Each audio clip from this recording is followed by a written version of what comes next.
ဒီစစ်တပ်ဟာပြည်သူအတွက်အကျိုးရှိရမှာအကျိုးမရှိတဲ့အတွက်ကြောင့်ဒါဦးဇင်းတို့ဖယ်ရှားကြီးကိုလုပ်ခဲ့ရတာပဲအကျိုးရှိနေလူတွေထားမှာယနေ့ကကိုပြည်သူကိုပြန်တက်နေလို့အကျိုးမရှိတဲ့အတွက်ကြောင့်ယနေ့ဖယ်ရှားရတာဒီစစ်တပ်တွေတကယ်တော့ဘယ်သူကဖယ်ရှားခြင်းမှာတော့ကိုယ့်အတွက်အကျိုးရှိနေတဲ့ကိုတိုင်းလူပြည်သားများရဲ့အသက်အိုးအိမ်စည်းစိမ်ကိုကာဝယ်စောင့်ရှောက်တဲ့ဟေ့ဆိုရင်ဘယ်သူမှဖယ်ရှားခြင်းကိုမလုပ်ပါဘူးနော်ခုနပြောတဲ့စိန်တလုံးသစ်ပင်လေးဟာကိုယ့်အတွက်အသီးတွေတီးပေးနေတယ်အောက်ဆီဂျင်တွေပေးနေဘယ်သူမှဖယ်ရှားပါဘူးနော်သူများလာပြီးတော့သူ့ကိုတူးမယ်ဆွမယ်နော်လာပြီးတော့ခုတ်လဲမယ်ဟေ့ဆိုတော့ကာကွယ်အောင်မှာပါမလုပ်ပါဘူးအကျိုးရှိနေလူတွေထားပါတယ်ဦးလည်းထုံနည်း၎င်းပဲတာရဏဘုန်းကြီးတွေကဦးဇင်းတို့ပြည်သူအတွက်အကျိုးရှိတယ်ဟေ့ဆိုလို့ရှိရင်ဦးဇင်းတို့ထားရမှာပေါ့အကျိုးမရှိဘူးဟေ့ဆိုရင်တို့ညောင်းနေကြမှာဒါကြောင့်မလို့ဗုဒ္ဓရဲ့လမ်းစဉ်မရှင်နယ်ဒီတာရဏပြုလမ်းစဉ်တန်ဃာတော်တွေကိုထားခဲ့တာဟာ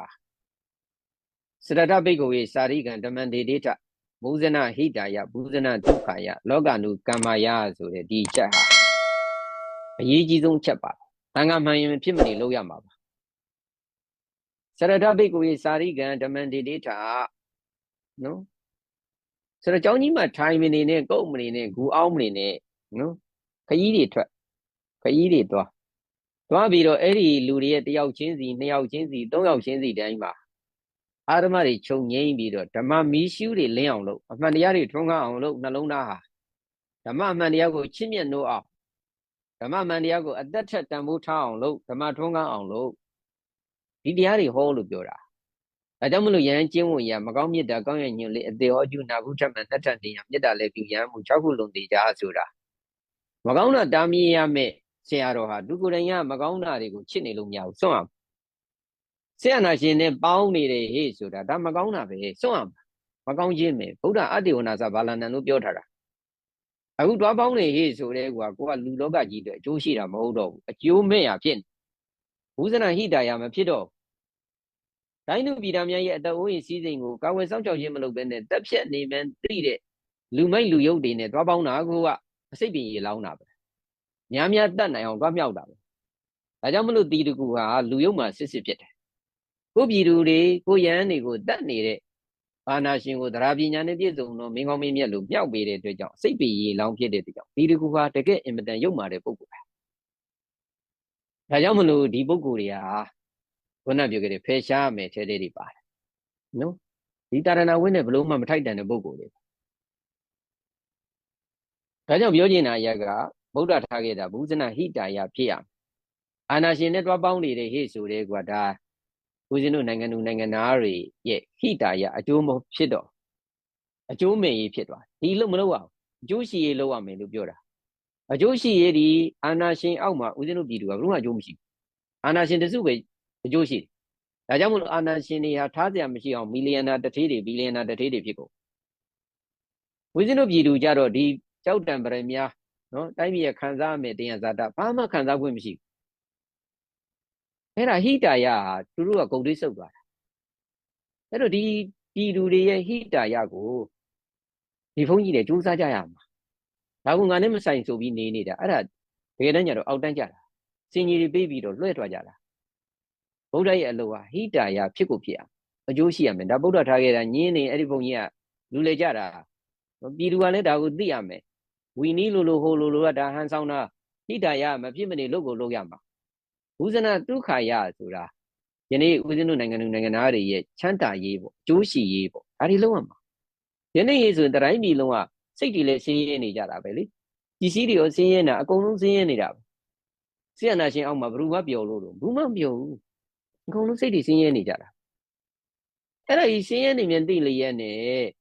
ဆရာနာရှင်နဲ့တွားပေါင်းစားတယ်ဟေ့ဆိုတဲ့ကွာဒါဗုဒ္ဓကိုကိုးမဲတုတ်တာဗုဒ္ဓစော်ကားတာပဲတန်ခါကိုစော်ကားတာပြည်သူကိုစော်ကားတာဗုဒ္ဓဘုဇနဒုက္ခယလို့ပြောတာလေအခုဆင်းရဲနေတာဆင်းရဲတဲ့လမ်းကြောင်းကြီးကိုတွားမြောက်ပေးနေတာအဲ့ဒီဘုန်းကြီးတွေအဲ့ဒါယုံမှမှုပဲ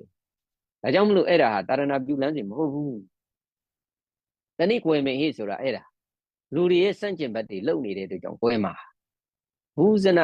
ဒုက္ခယလောကနုကမ္မယဆိုတာဦးဇင်းတို့နိုင်ငံသူနိုင်ငံသားတွေကမ္ဘာနိုင်ငံသူနိုင်ငံသားတွေတက်ရှိတက်မဲ့နော်အကုန်လုံးလောကကြီးဟိုမိမိတို့မေတ္တာကရုဏာမုဒိတာဥပိ္ပခယမဆိုတရားတွေနဲ့စောင့်ရှောက်ရမှာလောကနုကမ္မယဆိုတာ နော်စောင့်ရှောက်ရလက်တွေစောင့်ရှောက်ရမှာကာယကံရဲ့ကုညီခြင်းဝစီကံရဲ့ကုညီခြင်းနော်မနောကံတွေရဲ့ကောင်းအောင်ကိုယ်စိတ်တွေဖြူစင်အောင်စံပြလုပ်ခြင်းဖြောင့်မတ်အောင်လုပ်ခြင်းလူတွေကိုဟိုကဖြောင့်မတ်အောင်နေခြင်းအပြင်လူတွေကိုလည်းခုနပြောတဲ့ဖြောင့်မတ်တဲ့စိတ်တွေဖြူစင်တဲ့စိတ်တွေတင်ပေးရကိုယ်ကတိုင်းကောက်ကျင့်တယ်ဘယ်လိုလုပ်သွားပြီးတော့လူတွေကိုဖြောင့်မတ်အောင်တင်ပါကိုယ်ကတိုင်းကမိမရှုံနေဘုန်းကြီးလူတွေကိုဘယ်လိုလုပ်သွားတင်ပါကိုယ်တိုင်းမှာ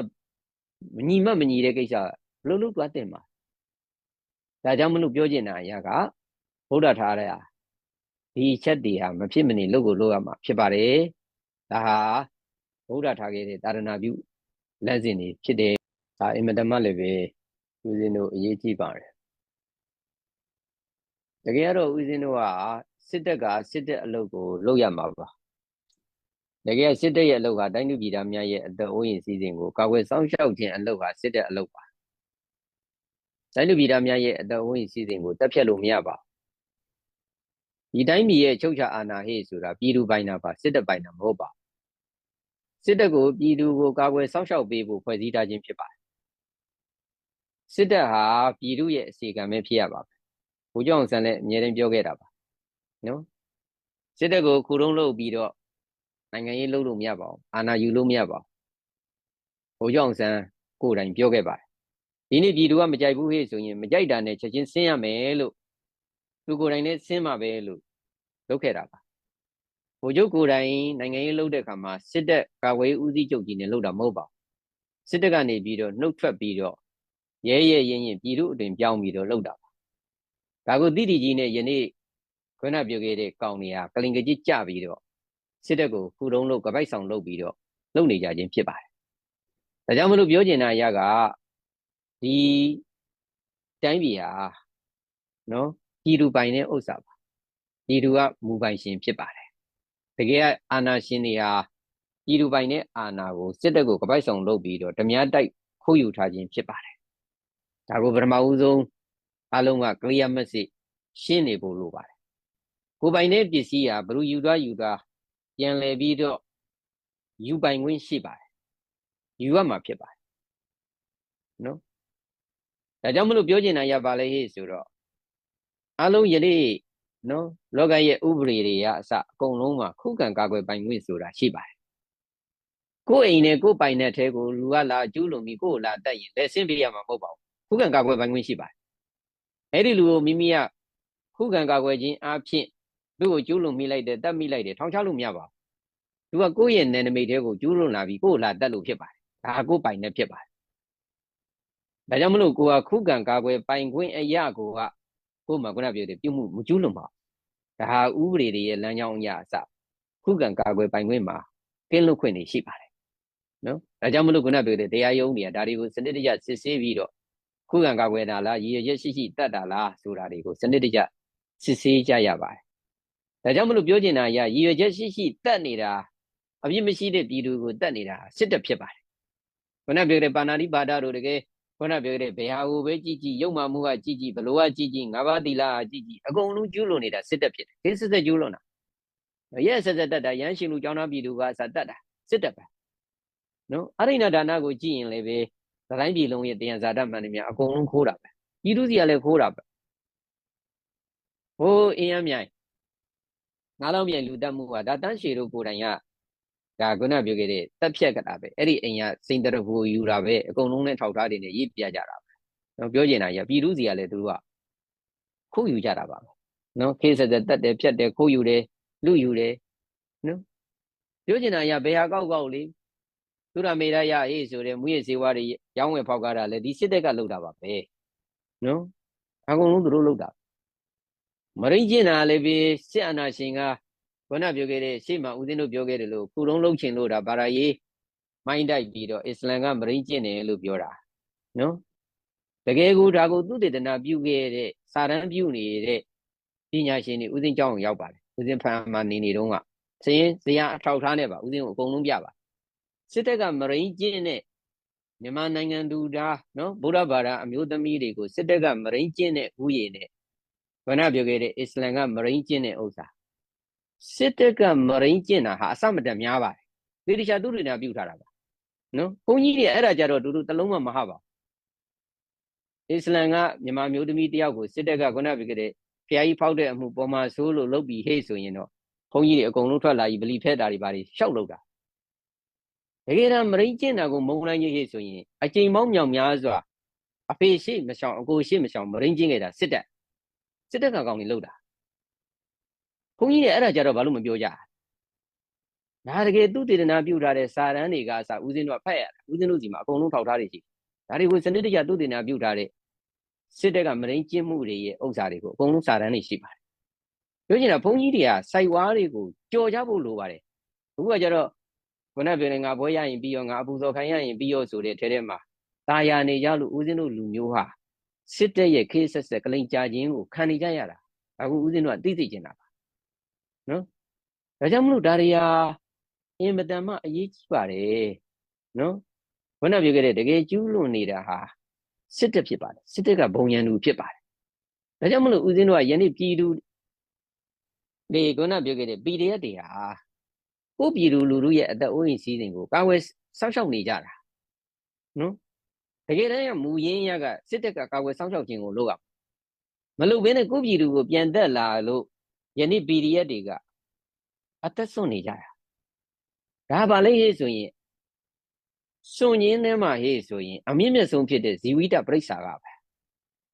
ဦးဇင်းတို့ပါရမီထိုက်တဲ့အရာတွေထဲမှာဟေ့ဆိုရင်ကိုယ့်အတွက်မဟုတ်ဘဲနဲ့နိုင်ငံအတွက်ဓမ္မအတွက်ဓမ္မထုံးကားရေးအတွက်အသက်ကိုစွန့်ပြီးဟေ့ဆိုရင်အဲ့ဒါအမြင့်မြတ်ဆုံးသောပါရမီပဲနော်ဒါကြောင့်မလို့ယနေ့ PDF တွေလုပ်တဲ့ဟာညောက်ရီမင်းကြီးဆရာတော်ရှိစဉ်ကဘာပြောလဲဆိုဒါဓမ္မသူရဲကောင်းနေกว่าတိုင်းပြည်အတွက်ဓမ္မအတွက်အသက်စွန့်နေတာဖြစ်တဲ့အတွက်ကြောင့်ဒါဇီဝိတပရိစ္ဆာကအင်မတန်မှမုံမြတ်တဲ့ဓမ္မသူရဲကောင်းနေတဲ့ဆရာတော်ကြီးကတော့ဗာနဲ့ဥမာပေးလေဟေ့ဆိုမြောင်းပုတ်ကြီးกว่าတဲ့မြောင်းမှာပုတ်နေတဲ့ဟေ့ဆိုရင်ပြည်သူလူထုကိုဆိုးကျိုးပေးတာဗောတဲ့ဒီမြောင်းပုတ်ကြီးကိုအမြဲတမ်းရှူနေရအဲ့တော့ဒီမြောင်းပုတ်ကြီးကိုရှင်းပြီဟေ့ဆိုရင်တော့လက်ကိုပေးမှာဗောတဲ့လက်ပေးရင်ဘာဖြစ်လဲတဲ့ဆေးပြေရတာပဲတဲ့နော်ဆေးပြေမှာဗောတဲ့ဆေးကျိုးလိုက်ရင်ရတာပဲတဲ့အဲ့တော့ယနေ့စစ်တပ်ကြီးဟာမြန်မာနိုင်ငံအတွက်အစိတ်ဖြစ်နေတဲ့တကယ်မြောင်းပုတ်ကြီးပဲအပုတ်ကြီးပဲသူ့ကြောင့်တကဘာလုံးမှာဦးဇင်းတို့ရဲ့တိုင်းပြည်ကလူတကဘာလုံးကအကုန်လုံးနှာခေါင်းရှုပ်နေကြတာမြန်မာဟေ့ဆိုရင်နှာခေါင်းရှုပ်သွားတာဒီစစ်တပ်ကြောင့်ပဲစစ်တပ်ကမြောင်းပုတ်ကြီးပဲဒါကြီးကိုဖယ်ရှားပြီးဟေ့ဆိုရင်တော့ကိုယ့်ကိုလက်ပေးမှာဗောတဲ့ပြီးဆေးပလိုက်ရတာပဲတဲ့